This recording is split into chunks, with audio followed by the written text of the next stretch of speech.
Hey everyone, in this tutorial, I'll show you how to remove background noise in Audacity in 2026.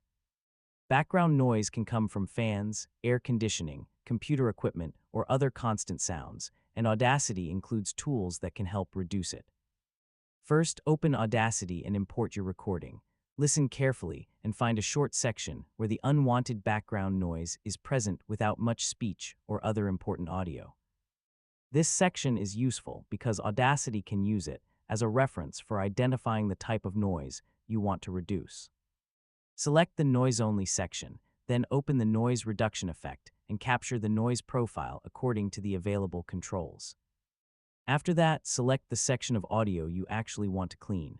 You can select the entire track if the same background noise is present throughout the recording.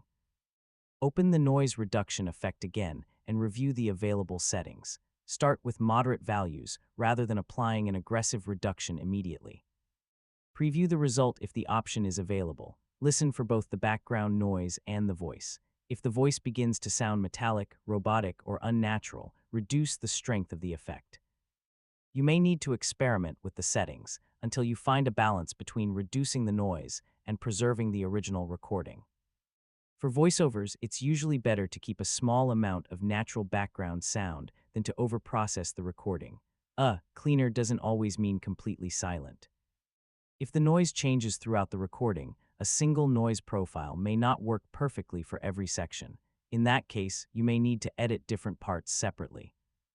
After processing, listen to the entire recording from start to finish. Pay attention to quiet sections, word endings, and transitions. If you're happy with the result, save the project and export the cleaned audio. Keep the original recording so you can return to it if needed. And that's how to remove background noise in Audacity. Capture a clean noise profile, apply moderate reduction, preview the result, and avoid overprocessing your voice. Thanks for watching, and I'll catch you in the next